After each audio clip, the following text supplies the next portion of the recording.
नमस्कार साथियों। तो स्वागत है आपका हमारे ऑनलाइन स्टडी चैनल पुआर स्टडी पॉइंट पर। तो दोस्तों, आज हमारा टॉपिक है राजस्थान में ऊर्जा, और इससे संबंधित आज हम अति महत्वपूर्ण प्रश्नों के बारे में बात करेंगे जो आपके हर बार परीक्षाओं में रिपीट होते हैं। इसलिए हर प्रश्न को आप बारीकी से समझें और ध्यानपूर्वक पढ़ें, और वीडियो को आप जरा भी स्किप न करें क्योंकि वीडियो आपके लिए बहुत ही हेल्पफुल होने वाला है। तो चलो वीडियो को शुरू करते हैं। तो आज का आपका सवाल है कि राजस्थान की जालिपा कपूरडी तापीय विद्युत परियोजना के बारे में निम्न वाक्यों पर ध्यान दीजिए। तो ध्यान देना है कि यह विद्युत परियोजना लिग्नाइट आधारित है, और दूसरा कथन है कि यह निजी विकासक द्वारा स्थापित की जा रही है। तो इसमें बताना है कि उपयुक्त कथनों में से कौन सा कथन है जो सही है या कौन सा कथन है जो गलत है। ठीक है, तो इसमें बताना है। तो इसमें क्या है कि ये दोनों कथन है जो सही है, तो आपका आंसर हो जाएगा फर्स्ट नंबर वाला। ठीक है, तो यह विद्युत परियोजना लिग्नाइट आधारित है और यह निजी विकासक द्वारा स्थापित की जा रही है। ठीक है, तो यह प्रश्न सही है। और ये आरएस परीक्षा, ये आरएस की प्री परीक्षा है जिसमें 2016 में पूछा गया था। ठीक है, तो आपको याद रखना है। अगला सवाल देखते हैं कि राजस्थान में गैर परंपरागत ऊर्जा स्रोत से ऊर्जा सृजन करने के लिए नोडल एजेंसी है। तो कौन सी एजेंसी है? Rajasthan renewable energy corporation limited. ठीक है, Rajasthan renewable energy corporation limited है जो राजस्थान में गैर परंपरागत ऊर्जा स्रोत से ऊर्जा सृजन करने के लिए नोडल एजेंसी है। कौन सी? Rajasthan renewable energy corporation limited. और यह प्रश्न पूछा गया था सेकंड ग्रेड क्लर्क परीक्षा 2013 में और आरएस प्री 2016 में पूछा गया था प्रश्न। अगला सवाल है कि उदय योजना का उद्देश्य है। तो क्या उद्देश्य है? विद्युत वितरण कंपनियों को वित्तीय स्थिरता देना। ठीक है, विद्युत वितरण कंपनियों को वित्तीय स्थिरता देना, यह किसका उद्देश्य है या किस योजना का उद्देश्य है? तो आपको याद रखना है यह उद्देश्य उदय योजना का उद्देश्य है। ठीक है, तो यह कॉलेज व्याख्याता परीक्षा 2014 में पूछा गया था। तो आपको याद रखना है कि उदय योजना का उद्देश्य क्या है? तो विद्युत वितरण कंपनियों को वित्तीय स्थिरता देना। अगला सवाल है कि भारत में सौर ऊर्जा उत्पादन में वर्तमान में राजस्थान की स्थिति क्या है?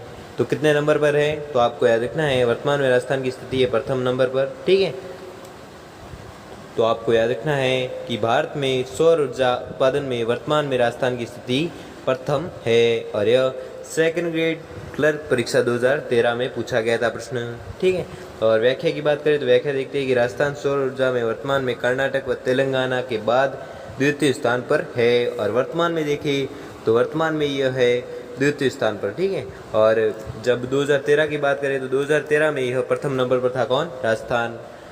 ठीक है, अगला देखते हैं।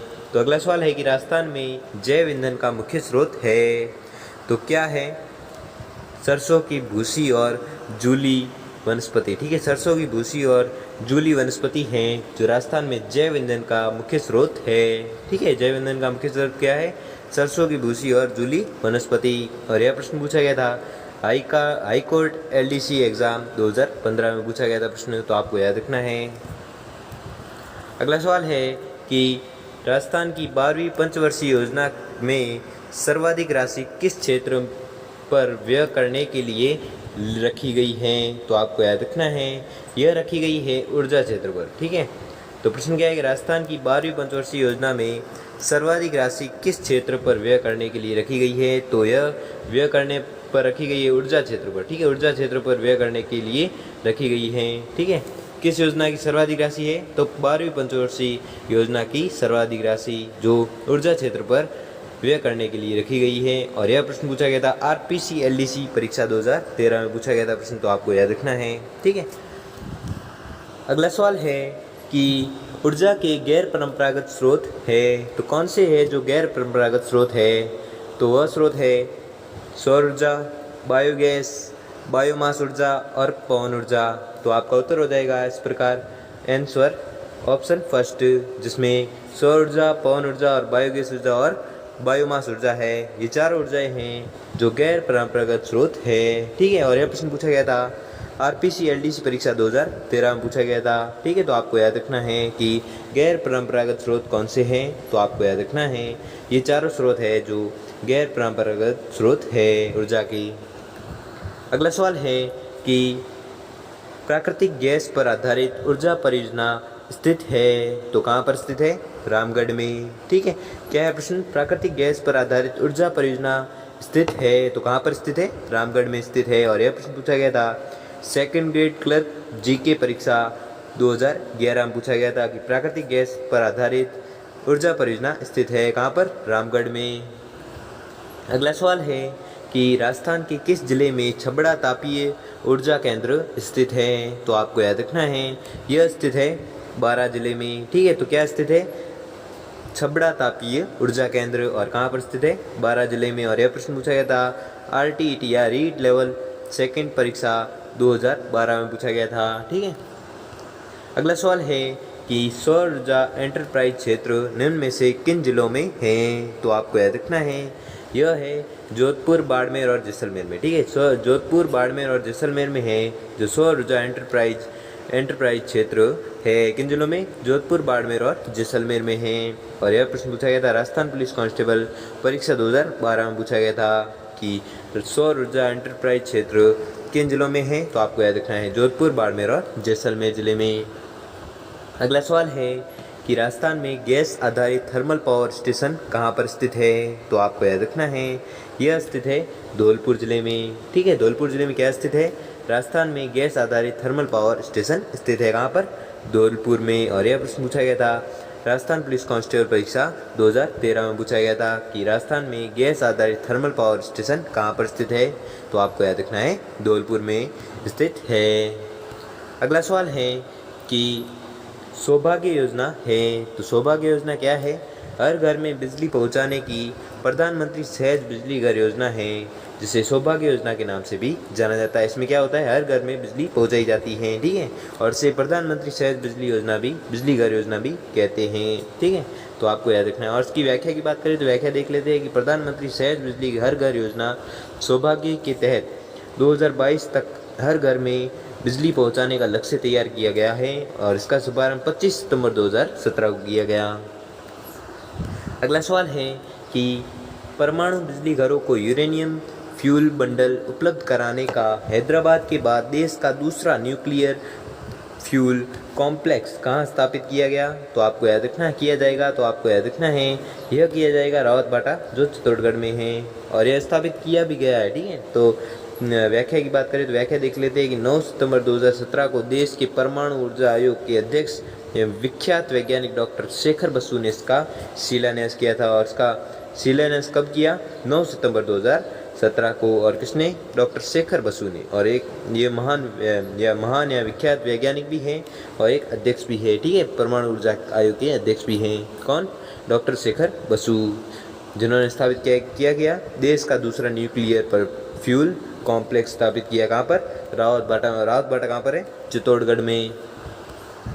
अगला सवाल है कि नीमराणा जो अलवर में है, नीमराणा में देश का पहला 1 मेगावाट का smart micro grid demonstration power project of grid व 5 मेगावाट का मॉडल सोलर पावर प्लांट राष्ट्र को कब समर्पित किया गया? तो आपको याद रखना है यह किया गया 11 अगस्त 2017 को। ठीक है, 11 अगस्त 2017 को नीमराणा में देश का पहला 1 मेगावाट का smart micro grid demonstration power project व 5 मेगावाट का मॉडल सोलर पावर प्लांट राष्ट्र को समर्पित किया गया। कब? 11 अगस्त 2017 को। और यह व्याख्या की बात करें तो व्याख्या देख लेते हैं कि यह जापान की सहायता से निर्मित किया गया था। ठीक है, तो आपको याद रखना है यह जापान की सहायता से निर्मित किया गया।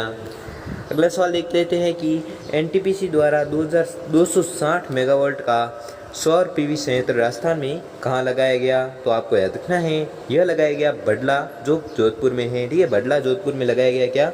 एनटीपीसी द्वारा 260 मेगावाट का सौर पीवी संयंत्र लगाया गया। कहाँ पर? बडला जोधपुर में। और व्याख्या देख लेते हैं कि व्याख्या है कि इसे फरवरी मार्च 2017 में कमीशन किया गया था। तो इसे कमीशन कब किया गया? फरवरी मार्च 2017 में कमीशन किया गया।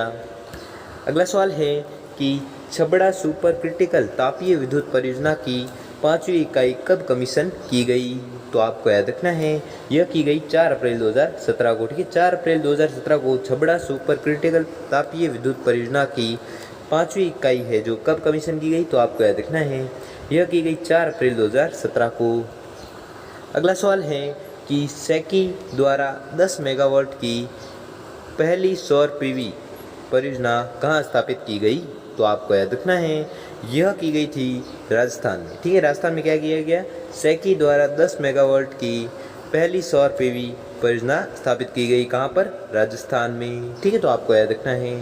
और व्याख्या की बात करें तो व्याख्या देख लेते हैं कि योजना मार्च 2016 में जोधपुर में स्थापित की गई। ठीक है, योजना मार्च 2016 में जोधपुर में स्थापित की गई। ठीक है, अगला देख लेते हैं कि मेमर्स रिलायंस ग्रीन पावर लिमिटेड द्वारा 150 मेगावाट का धूड़सर पोखरण जैसलमेर में स्थापित सोलर पावर प्लांट कब कमीशन किया गया, तो आपको याद रखना है यह कमीशन किया गया 26 फरवरी 2016 को। ठीक है, 26 फरवरी 2016 को मेमर्स रिलायंस ग्रीन पावर लिमिटेड द्वारा 150 मेगावाट का धूड़सर पोखरण जैसलमेर में स्थापित सोलर पावर प्लांट कब कमीशन किया गया, तो आपको याद रखना है यह कमीशन किया गया 26 फरवरी 2016 को।